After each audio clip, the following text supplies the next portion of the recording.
नमस्कार बच्चों, आज का हमारा क्वेश्चन है ए की आय बी की आय से 25% अधिक है तो बताइए बी की आय ए की आय से कितने परसेंट कम है। If A's income is 25% more than B's income then tell by what percent B's income is less than A's income. तो सबसे पहले बच्चों में पता होना चाहिए कि ए की आय और बी की आय है कितना, यानी ए की इनकम और बी की इनकम है कितना। तो उसके बाद कंपैरिजन करेंगे, है ना। तो जो ए की इनकम है वो बी की इनकम से 25% मोर है। तो सबसे पहले हमें पता होना चाहिए कि बी की इनकम है कितना, तब जाके हम ए की इनकम फाइंड आउट कर पाएंगे।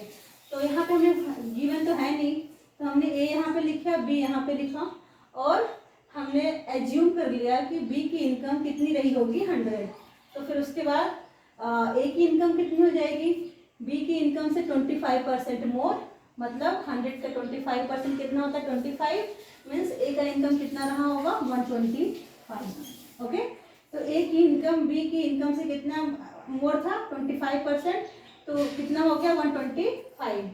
अब पूछ रहा है कि जो what percent B's income is less than A's income, कह रहे हैं कि कितने परसेंटेज बी का इनकम ए की इनकम से कम होगा। ठीक है, तो हम देख रहे हैं कि बी कितने नंबर से कम है, बी की इनकम कितने नंबर से कम है 25 नंबर से। तो हमारा क्वेश्चन यहाँ पे जो हमारा डिक्रीज इन वैल्यू है वो कितनी है 25, और जो हमारी ओरिजिनल वैल्यू है वो क्या हो जाएगी, ओरिजिनल वैल्यू हमारी वही होती है जिससे ये डिक्रीज हो रही है।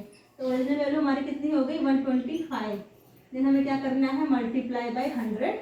तो 5 से अगर आप कैंसिल आउट करो तो 5 5 जा 2125 भी होता है, और आप सिंपली काट सकते हो ऐसे 5 5 जा 25 और 5 2 जा 10 और 5 5 जा 25 और 5 5 जा 25 इस तरीके से, और 5 को आप 100 काट दोगे, 5 2 जा 10 और 5 0 0, तो हमारा आंसर क्या आ गया 20%। ये हमारा क्या हो गया आंसर हो गया। ठीक है, नेक्स्ट क्वेश्चन देखते हैं।